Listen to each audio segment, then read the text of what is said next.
Hi guys, welcome back to this amazing YouTube channel. How you guys doing? Hope you guys are good. So if this is your first time coming across this channel, do well to subscribe, click on the notification bell to get notified whenever a new video is being posted.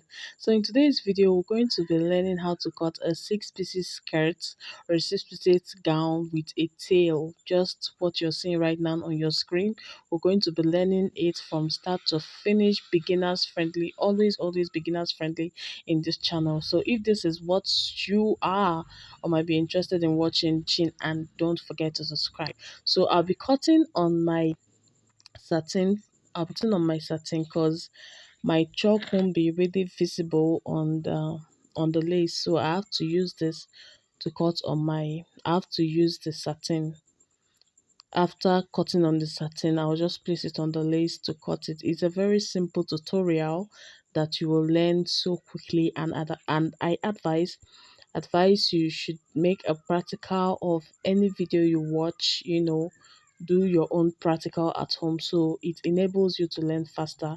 So we start by placing our tape like this. Remember, this is a gown, six pieces gown. So this is a gown. I'll be minusing my half length, the half length of the person I'm working with, which is my mom, obviously. I'll be minusing her half length, which is 18. I'll be minusing her half length, which is the top, the from the chest shoulder line, shoulder part to the waist line. That is a half length from your shoulder to your waistline, which is her half length. I just have to minus it and place my tape like this to get her actual full measurement, her full length measurement for the gown we are sewing. So now the next thing I'll be doing after getting my full length measurement for my gown, I'll place my my vertical measurement. At this point, I was saying that if you're working with six pieces, if you're making a six pieces dress, you're going to divide everything into six. Your hip measurement, your waist measurement is going to be divided into six. So now I just inserted my waistline. I noticed that my video wasn't really showing, so my camera wasn't giving me the good record I needed for this class. So I have to come and adjust it so you get a clear understanding of what I'm doing right now. So after that, I'll insert my, okay, this is my half length. I told you I minused earlier on, which is 17, not 18, sorry. Then these are full length with additional 5 inches, to the gown.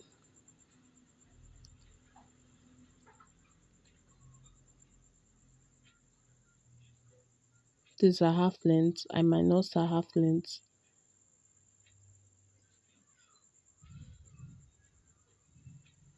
So now I'm inserting her vertical measurement, which is her waist, is divided into six. Her waist is divided into six, like I said. Then whatever you get at that division, at what you've gotten, you still have to divide it into. You're not going to insert it directly that into six because the material is not. You're not going to insert your main measurements. You're still going to um divide it by two because this material is folded into two. Is folded. I don't know if you get what I'm trying to explain here. Your material is on fold. So if you should get six or four at the end of it, you still have to divide it into two.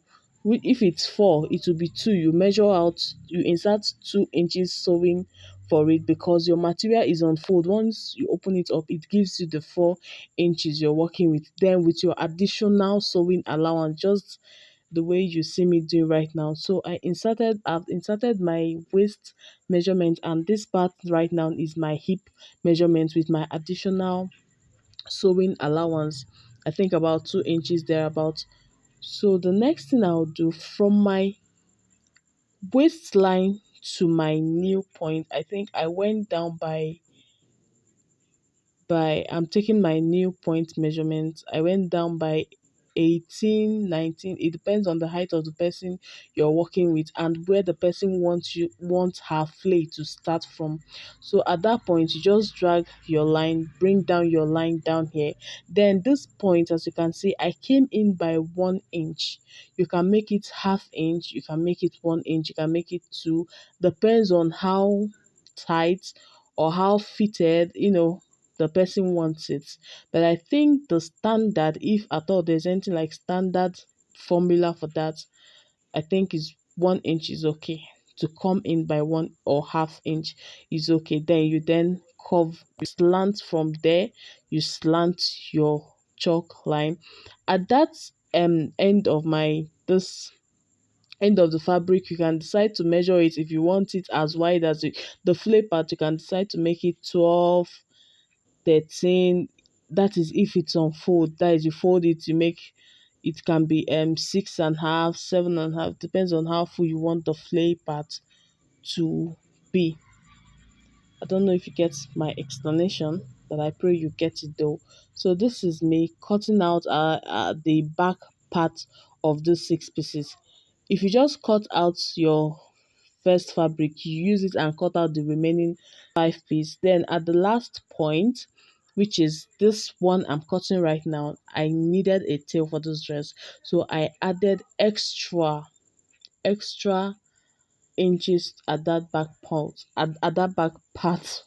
What is the back point? So I added extra inches at the back part of this so that it will give me the tail I'm working with, the volume of tail if you want it that high. And this is the part where you need the down part at the back will be longer than the front part, but at that edge side you make it equal, just the way you see my chalk, how I lined it there.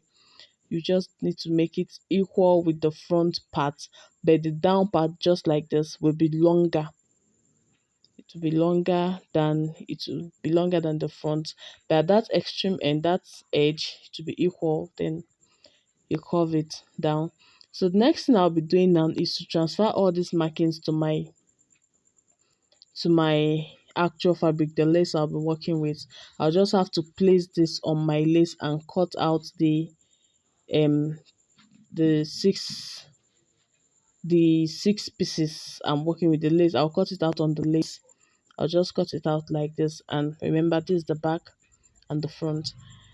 As well, remember that the center front of your 6 pieces will be smaller. It won't be the same size with other parts. The center front of your 6 pieces will be smaller.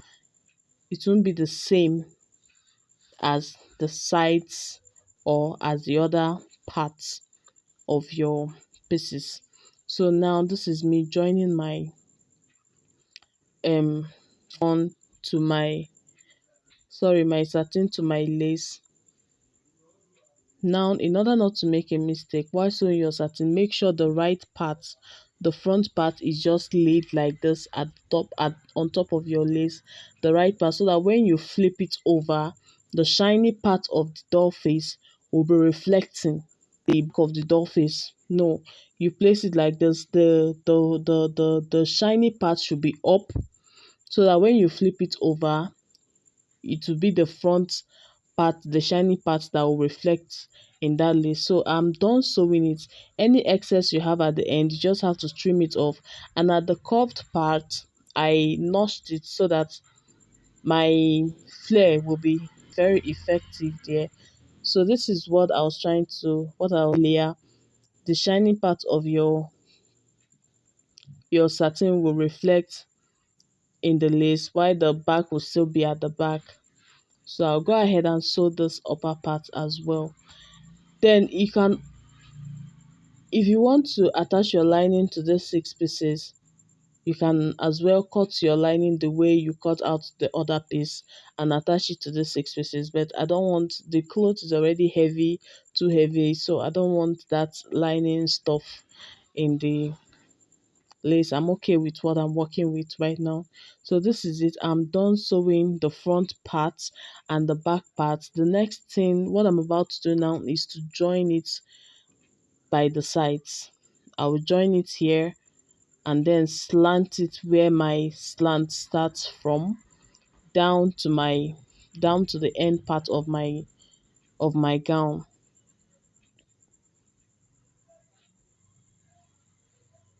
So this is it. It's as simple as that. And I'll do the same at the back part too. So at this point, while sewing this front place, make sure you sew it straight. The center front, make sure you sew it straight. Don't sew it curved the way the cutting is already. Make sure it's straight so that you won't have swollen, should I call it airbag or something, at the center of your gown. Just make sure it's straight, not that curvy shape that you have while cutting it. Just make sure it is straight. You sew it straight down to where you're going to um slant it. Then after that, you give it a good press. This is just a short video on how to sew your 6 pieces blouse. So this is me fitting just the front part, putting it on my body, so you see how it's really coming out, how it's looking already. So this is it. It's really looking nice. Video didn't really do justice. I don't know if it's from my camera or something. It didn't really do justice to this cloth. But anyways, we're just here for the teaching, not for the videos. So I want you guys to do the practical part at home, so you will learn. Your daughter won't be a waste. So this is the back part. I'll just do the same thing I did at the front. I'll just do the same thing I did at the front. So this is me joining the back part. If you notice, I didn't start from the tip to sew because of my zip. I left some space for my zip, and then I have to sew from here. I'll slant it. I'll just take little from this side to the end of this gown. So this is it.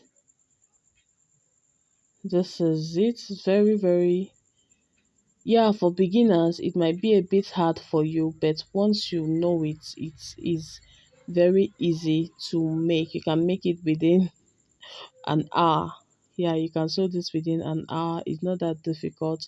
I don't think it's difficult in this world to learn. As far as you achieve it, you get what you really want. So if you have watched up to this point and you've not subscribed, I wonder what you're waiting for. Please try to subscribe, click on notification bell to get notified whenever a new video is being posted. Don't forget to like, share, and also comment. If you have any question, you can ask, and I'll try as much as I can to respond whenever I'm free. So this is me joining the back part, the upper part, and the down part together. I'm joining the upper part and the down part together, and I'll also do the same at the front. So this is the tail. This is my mom wearing her clothes. It really looks nice on her.